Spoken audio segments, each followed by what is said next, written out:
आप जानते हो क्यों इतने ऐसे मसीह हैं जो बढ़ोतरी को नहीं देखते अपने जीवन में? वो चर्च आते हैं, वचन को सुनते हैं, मगर जो बढ़ोतरी उनके जीवन में होनी चाहिए वो नहीं होती। और उसका एक कारण मैं आज आपको बताऊंगा, वो वचन में है कि क्या वो कारण है कि कितने सारे ऐसे मसीह हैं फास्टिंग प्रेयर में भी आ रहे हैं और रविवार को भी आते हैं और सारी सभाओं में आते हैं, मगर वो बढ़ोतरी जो परमेश्वर चाहता है उनके जीवन में वो नहीं देखते। और उसका कारण ये है कि हर एक चीज़ के लिए परमेश्वर ने सिद्धांतों को रखा है। बोलिए सिद्धांत, सिद्धांत। आमीन। ऐसा नहीं है कि परमेश्वर कुछ लोगों के जीवन में करता है और कुछ का उसका मन नहीं करता, वो कहता है नहीं नहीं ये इनके नहीं करूँगा, मैं इसके करूँगा। वो ईना मीना मोही मोड़ नहीं कर रहे हैं। समझ रहे हैं आप? परमेश्वर ने जो सिद्धांत रखे हैं वो हर किसी के लिए है। उसका वचन कहता है होशाया 4:6 में कि मेरी प्रजा मेरे ज्ञान न होने के कारण नाश हो गई है।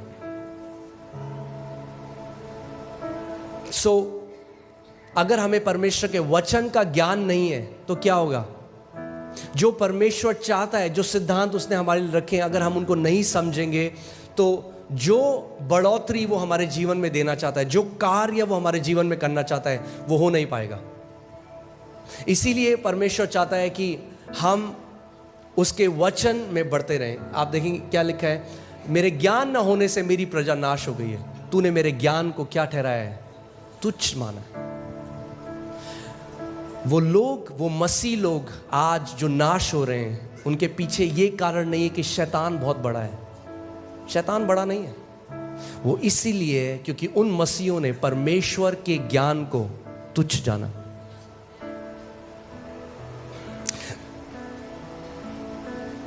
कितने सारे ऐसे मसीह हैं जो सारी प्रेयर मीटिंग में जाते हैं, और अच्छा है, हम लोगों को प्रार्थना बहुत ज़रूरी है, प्रार्थना में करनी है, मगर प्रार्थना भी आप, अगर आपके पास सत्य नहीं है तो आप गलत तरीके से प्रार्थना करेंगे और अपने उत्तर से और दूर चले जाएंगे। आप जानते हैं गलत प्रार्थना करने से आप अपने उत्तर के पास नहीं, दूर चले जाते हैं। कितने लोग ऐसे, कितने मसीह ऐसे हैं, उनको उत्तर इसीलिए नहीं मिला क्योंकि उनकी प्रार्थनाएं गलत हैं। इसीलिए हमें क्या करना है? हमें बढ़ना है परमेश्वर के ज्ञान में, उसके डील डॉल में, उस प्रकाशन में जो आत्मा के द्वारा आता है। मेरे ज्ञान न होने के कारण मेरी प्रजा क्या हो गई? नाश हो गई। यानी ध्यान से सुनिए, परमेश्वर की प्रजा नाश हो सकती है क्योंकि उन्हें परमेश्वर का ज्ञान नहीं है। उन्होंने परमेश्वर के ज्ञान को क्या किया? तुच्छ जाना। आमीन। मगर प्रेज गॉड कि आप इस घर में रोपे गए हो। आमीन। परमेश्वर का वचन यिर्मयाह 3:15 में कहता है कि मैं अपने हृदय के अनुसार तुम्हें चरवाहे दूंगा जो तुम्हें ज्ञान और बुद्धि में बढ़ाएंगे। मेरे ज्ञान में, मेरी बुद्धि में वो क्या करेंगे? तुम्हें बढ़ाएंगे। आमीन। और मैं चाहता हूं कि आप ध्यान से आज का वचन सुने, क्योंकि जो कुछ आप अपने जीवन में करते हैं वो इससे ही पैदा होता है। तो मैं आज आपको बढ़ोतरी के लिए बताता हूं। देखिए कितने मसीह ऐसे हैं, उनके कानों में ना खुजली है। क्या है खुजली? क्या है? कुछ नया सुनाओ पास्टर। अरे पास्टर, ये तो अब विश्वास तो आपने ऑलरेडी 12 कर रखे, सुन लिया हमने, किताब भी लिख दिया आपने विश्वास के बारे में। कुछ नया सुनाओ पास्टर, कुछ नया। हमें कुछ नया रेवलेशन सुनना है। क्या सुनना है? नया रेवलेशन। जो पुराना सुना है उसके फल हैं कुछ जीवन में?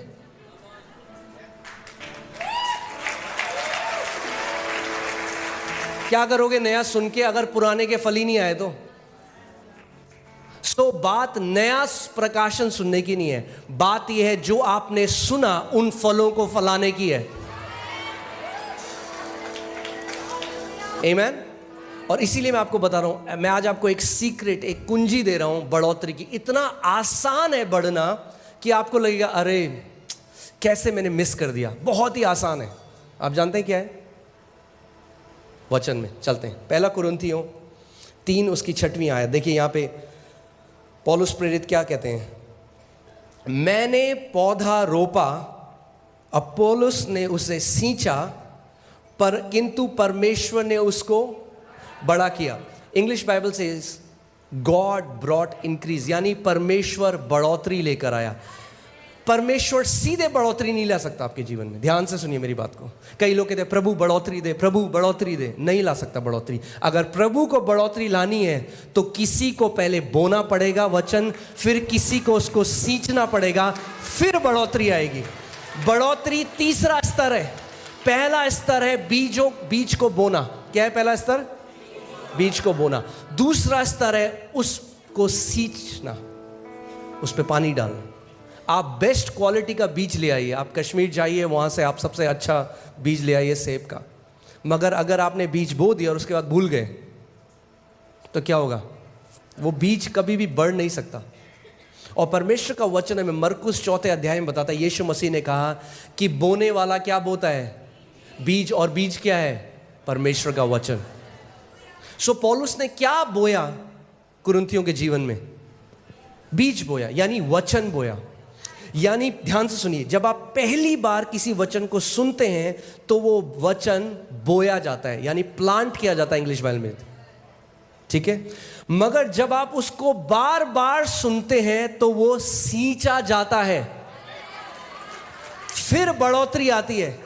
कितने मसीह ऐसे हैं उन्हें बार बार नई शिक्षा चाहिए मगर वो उसको सिंचाई नहीं होने देते अपने हृदय में। यानी अगर आपको बढ़ोतरी चाहिए, प्रार्थना से नहीं आएगी। पड़ोसी को बोलो, बढ़ोतरी प्रार्थना से नहीं आएगी। यही कई मसीह लोग नहीं समझते। कई लोग देख रहे हैं एक दूसरी तरफ, ये क्या सिखा रहे हैं? पास्टर ये आप सही नहीं बोल रहे हो। आई आपके जीवन में बढ़ोतरी, 30 साल से प्रार्थना कर रहे हो। ध्यान से सुनिए, मैं प्रार्थना करने वाला व्यक्ति हूं। हम लोग ऑल नाइट प्रेयर करते हैं, रोज घंटों अन्य भाषा में प्रार्थना बहुत ज़रूरी है, उसकी अपनी एक जगह है। मगर प्रार्थना बिना वचन के कुछ काम नहीं करेगी।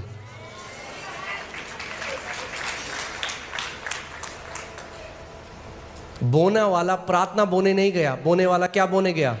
बीज। आप प्रार्थना के द्वारा आपने नया जन्म नहीं पाया। परमेश्वर का वचन कहता है, पहला पत्रस 1:23, तुमने परमेश्वर के अविनाशी वचन के बीज के द्वारा नया जन्म पाया है। आदि में क्या था? वचन था। प्रार्थना बाद में आई, पहले वचन था। पहले वचन आता है, फिर उस वचन के अनुसार आप प्रार्थना करते हैं। कितने लोगों को समझ में आ रही है मेरी बात?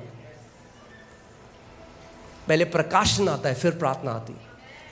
प्रार्थना बहुत जरूरी है। ध्यान, वो मत सुनना जो मैं नहीं कह रहा हूं, वो सुनना जो मैं कह रहा हूं। मैं नहीं कह रहा हूं प्रार्थना की जरूरत नहीं है, मैं कह रहा हूं प्रार्थना बहुत जरूरी है, मगर पहले हमें वचन का प्रकाशन चाहिए। कई लोग प्रार्थना को कैसे सोचते हैं, वो सोचते हैं कि वो अलादीन के चिराग की तरह है। हम बोलेंगे हालेलुया हालेलुया हालेलुया, प्रभु दे दे दे दे दे, प्रभु दे दे दे दे दे दे दे दे दे दे दे दे। नहीं, हमें वचन का प्रकाशन चाहिए, ठीक है। सो वापस उस वचन में आते हैं। पौलुस कह रहा है, मैंने बोया, अब पौलुस ने उसको सींचा और परमेश्वर ने क्या करी? बढ़ोतरी दी। बहुत आसान है। यानी एक बार किसी भी वचन को सुनना काफी नहीं है।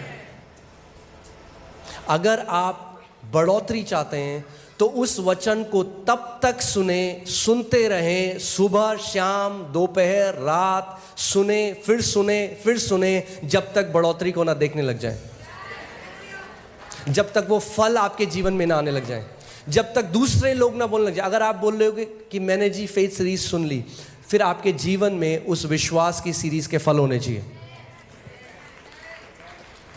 आमीन। सो जिस एरिया में आप वचन को लगातार सुनते रहेंगे, उस एरिया में आप बढ़ोतरी को देखने लग जाएंगे। मैं हमेशा इस बात को सिखाता हूं, केवल क्योंकि बाइबल में लिखा है इसका मतलब ये नहीं कि वो आपके साथ ऑटोमेटिकली हो जाएगा। वो लिखा है, वो बीज है। ये मैं चाहता हूं आप इसको देखो कि जैसे ये बीज का डब्बा है, इसके अंदर बीज है। चंगाई के बीज भी हैं, समृद्धि के बीज हैं, शांति के बीज हैं, जय के बीज हैं, आनंद के बीज हैं। हर एक बीज जो आपको चाहिए वो इसके अंदर है। मगर अगर आप बीज पकड़ो, क्या आप उसका फल खा सकते हो? नहीं। बीज फल का है, बीज के अंदर है, मगर आपको बीज को पहले बोना पड़ेगा। और खेत क्या है? पर प्रभु का वचन बताता है मरकुस 4 में, खेत हमारा हृदय है। खेत आपका हृदय है। आमीन। सो आज जो हम बात करना चाह रहे हैं विश्वास के बारे में, रोमियो 1:17 में लिखा है कि सुसमाचार जो हमें दिया गया, सुसमाचार, क्योंकि उसमें यानी सुसमाचार में परमेश्वर की धार्मिकता विश्वास से और विश्वास के लिए प्रकट होती है, जैसे लिखा है, विश्वास से धर्मी जन जीवित रहेगा। जैसे आप ऑक्सीजन से और पानी से जीवित रहते हैं, जितना ज़रूरी आपके लिए ऑक्सीजन और पानी है, उतना ही ज़रूरी धर्मी जन के लिए विश्वास है। अगर आप विश्वास को नहीं जानते, उस शिक्षा में नहीं बढ़े, तो आपके लिए बहुत मुश्किल होगा एक थ्राइविंग जीवन जीना, एक बढ़ोतरी का जीवन जीना, एक जय का जीवन जीना। विश्वास एक शिक्षा नहीं है, विश्वास हमारे जीने का स्रोत है। क्योंकि धर्मी जन विश्वास के द्वारा जीवित। लोग बोलते हैं अच्छा आप विश्वास की शिक्षा देते हैं, अच्छा हम तो जी ये वाली शिक्षा मानते हैं। नहीं, अगर आप धर्मी जन हैं तो परमेश्वर कह रहा है कि विश्वास की शिक्षा के द्वारा आप जीवित रहेंगे। इसका मतलब विश्वास में चलना और विश्वास में दृढ़ हो जाना एक ऑप्शन नहीं है। क्या बोलेंगे उसको? एक चुन कहाँ है पास्टर साहब? विकल्प, हाँ, विकल्प नहीं है, ऑप्शन नहीं है।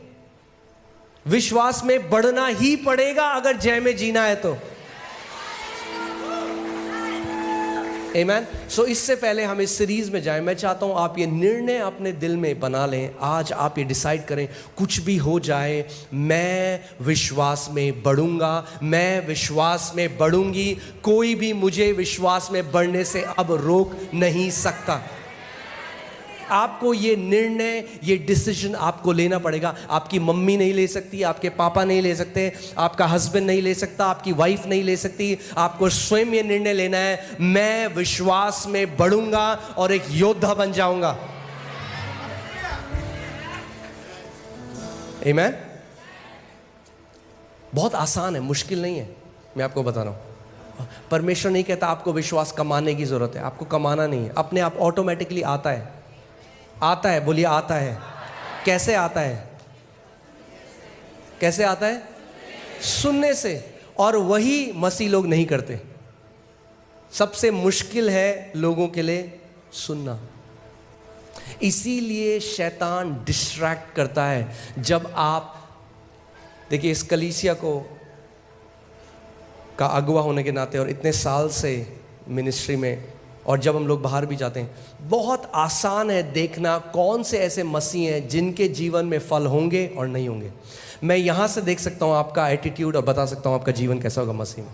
जब वचन का प्रचार होता है तो मैं आपको बता सकता हूँ, कुछ लोग हैं वो अपने फ़ोन में डिस्ट्रैक्ट होंगे, कुछ लोग हैं बात कर रहे होंगे, मजाक कर रहे होंगे, और फिर बाद में पास्टर मुझे डिप्रेशन है। क्या बोलो आप उन लोगों को?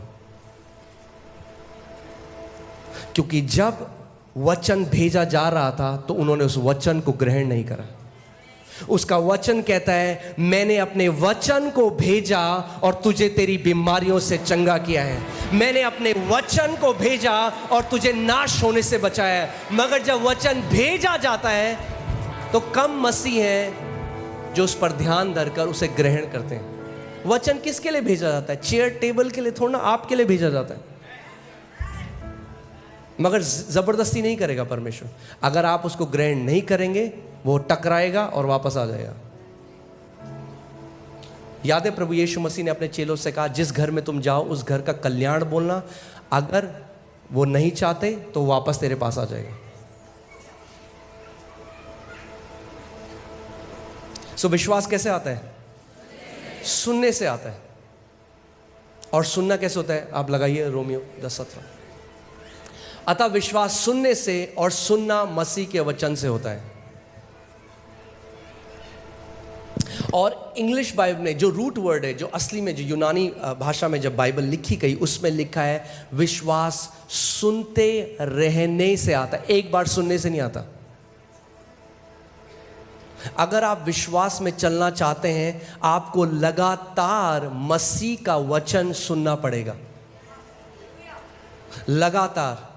Faith comes by hearing, ING, वो एक लगातार चलने वाली प्रक्रिया है। यानी अगर आप सुनते रहेंगे तो आप विश्वास में चलते रहेंगे। ये ऐसा है, आपने देखा है जब जो एरोप्लेन है वो ऊपर जाता है और जब तक उसका इंजन ऑन है वो चलता रहेगा। जहाँ इंजन ऑफ किया पायलट ने, वो नीचे आने लग जाएगा। अगर आप चाहते हैं जिंदगी भर आप एक जयवंत जीवन जिए, जिंदगी भर आप एक विक्टोरियस, एक योद्धा की तरह जीवन जिए, तो आप ये नहीं कर सकते कि मैं केवल संडे को वचन सुनूंगा। आपको वचन को सुनते रहना होगा। फिर से, faith comes by hearing and hearing by the word of God. Faith doesn't come by having heard. हाँ जी, सन 57 में सुना था जी हमने ये वचन, नहीं। आमीन। सो विश्वास क्या होता है? बोलिए, विश्वास आता है। आता है तो आने दो उसे, रोक क्यों रहे हो? कैसे आता है? सुनने से आता है। सो मैं आपको बताना चाह रहा हूं, जो लोग विश्वास नहीं है जिनके अंदर, वो पता है कौन है? जिनके सुनने के कान नहीं है। सबसे बड़ी प्रॉब्लम, सबसे बड़ी दिक्कत परमेश्वर को जो है वो उन लोगों से है जिनके सुनने के कान नहीं है। बार बार प्रभु यीशु मसीह, आप जब पढ़ेंगे सुसमाचार में, कहता था अगर तुम्हारे सुनने के कान हैं तो सुन लो मैं तुमसे क्या कहता हूं। वही चीज़ अगर आप प्रकाशित वाक्य में पढ़ेंगे, उसमें लिखा है अगर तुम्हारे सुनने के कान हैं तो सुन लो कि परमेश्वर की आत्मा कलीसिया से क्या कहता है।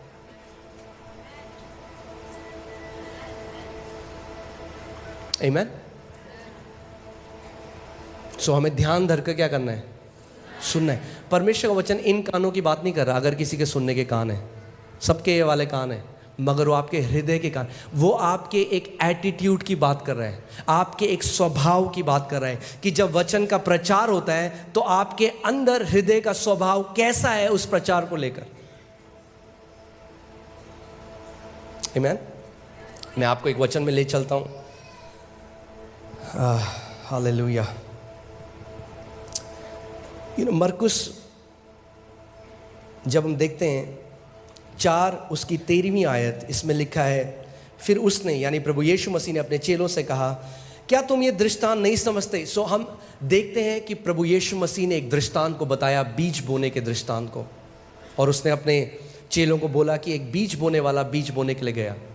और आप जानते हैं जब मैं बॉर्न अगेन हुआ, जब मेरा नया जन्म हुआ, मैं चर्च में आने लगा, तो मैंने देखा कि ज़्यादातर जो लोग हैं ना, वो वैसा ही जी रहे हैं जैसे पहले जी रहे थे।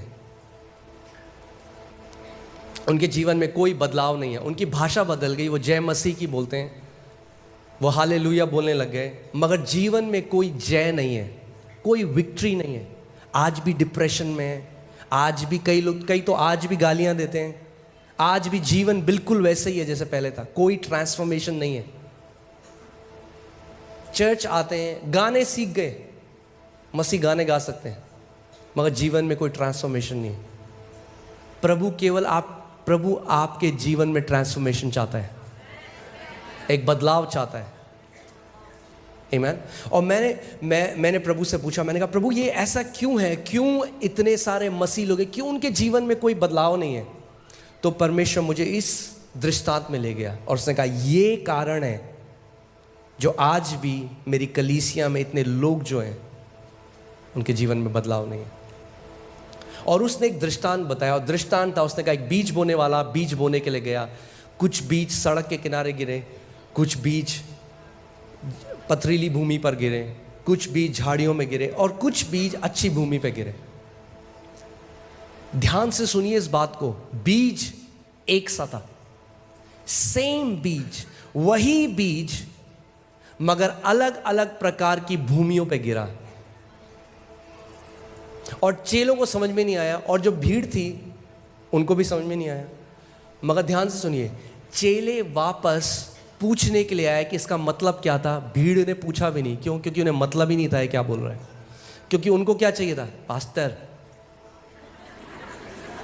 पास्टर। आज मसीहों की हालत इसलिए है क्योंकि वो ले हैंड को ज्यादा ऑनर करते हैं, मगर परमेश्वर के वचन का ऑनर नहीं करते।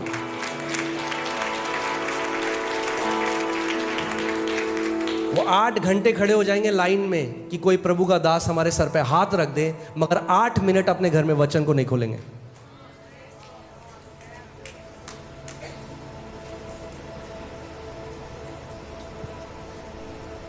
गलत तो नहीं कह रहा?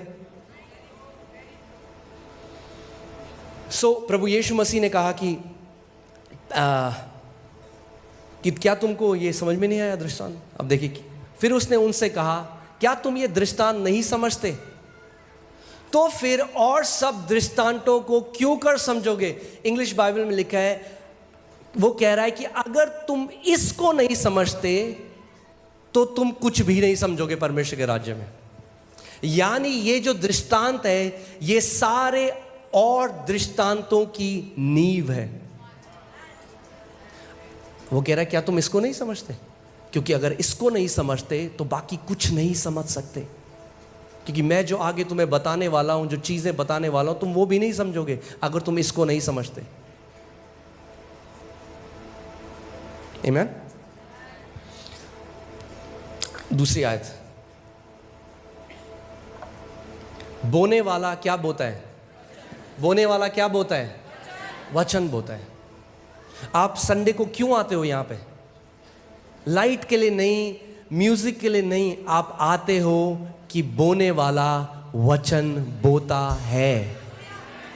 आप वचन को ग्रहण करने के लिए आते हो।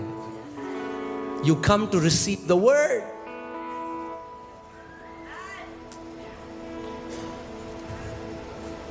प्रभु यीशु मसीह कह रहे हैं, बोने वाला क्या बोता है? वचन को बोता है। यानी ये दृष्टांत एक फिजिकल बीज के बारे में नहीं है, ये दृष्टांत किसके बारे में है? परमेश्वर के वचन के बारे में है। बोने वाला वचन बोता है।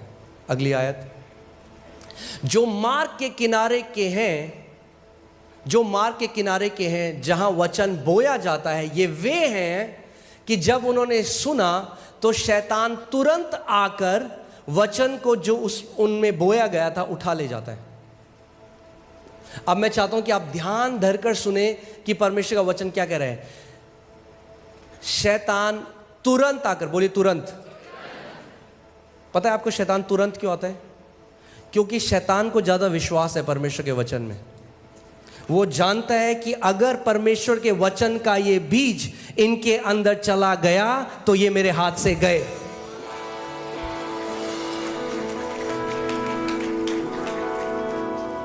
शैतान क्या चुराने आया? हाँ, क्या चुराने आया? वचन।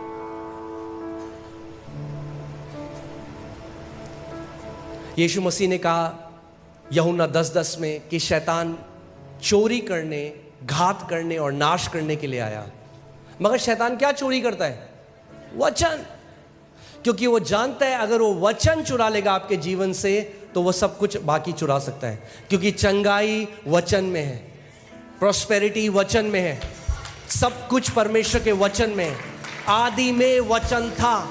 परमेश्वर का वचन इब्रानी 11:3 में लिखा है कि सब कुछ जो हम देखते हैं और नहीं भी देख सकते, उस सब की सृष्टि, ये पूरा ब्रह्मांड जो परमेश्वर ने बनाया, ये यूनिवर्स, ये चांद सितारे, जो कुछ परमेश्वर ने बनाए, ये वचन के द्वारा ही उत्पन्न हुए। सो सब कुछ जो आप देखते हो वो किसके द्वारा उत्पन्न हुआ? वचन के द्वारा। देखिए, विश्वासी से हम जानते हैं कि सारी सृष्टि की रचना परमेश्वर के वचन के द्वारा हुई। सारी सृष्टि, सब कुछ जो आप देखते हो, ये बिलियंस, करोड़ों और खरबों जो आप तारे देखते हो, जो ग्रह हैं, जो हमारी गैलेक्सी है, ब्रह्मांड है, सब कुछ जो है, इसकी सृष्टि कैसे हुई? परमेश्वर के वचन के द्वारा हुई। यानी जो सब्सटेंस या जो सामग्री जिसके द्वारा परमेश्वर ने सबकी रचना करी, वो उसका वचन है। वचन बिल्डिंग ब्लॉक है क्रिएशन का, उत्पत्ति का, सृष्टि का। आमीन, आप समझ रहे हैं?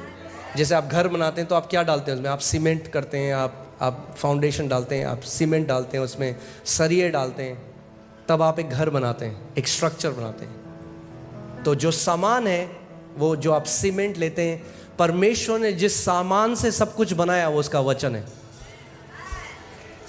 आमीन। वापस आते हैं उस दृष्टांत में। प्रभु यीशु मसीह ने कहा कि पहले, और ये जो अलग अलग भूमि, जो परमेश्वर का वचन जो प्रभु यीशु मसीह ने बताया, अलग अलग भूमि है, ये दर्शाती है अलग अलग टाइप के लोग जो बैठकर वचन को सुनते हैं, उनके हृदय का एटीट्यूड, स्वभाव, वचन के प्रति जो उनका स्वभाव है। सेम बीज बोया गया, मगर पहली भूमि पर कोई फल नहीं आया, दूसरी भूमि पर कोई फल नहीं आया, तीसरी भूमि पर कोई फल नहीं आया, चौथी भूमि पर 30 गुना, 60 गुना और 100 गुना फल आया। दिक्कत बीज की नहीं थी, दिक्कत भूमि की थी।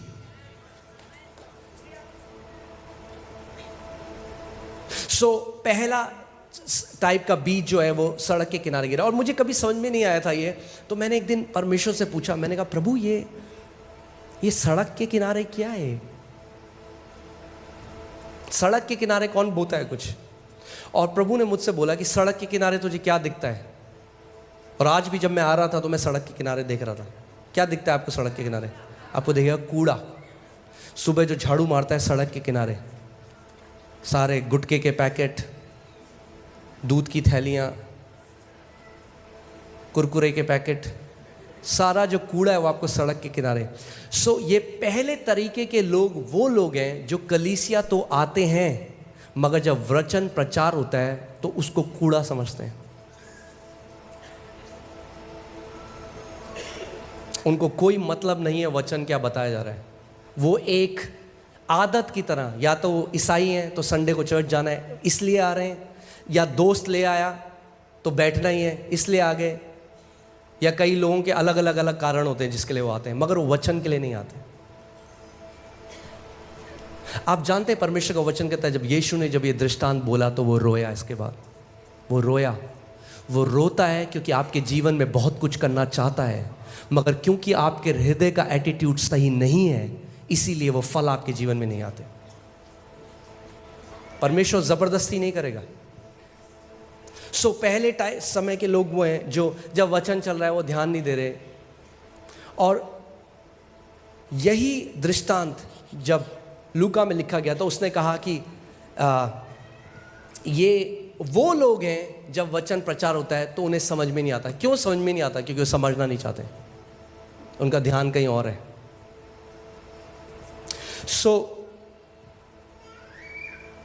वो थाम कर नहीं रखते उसको।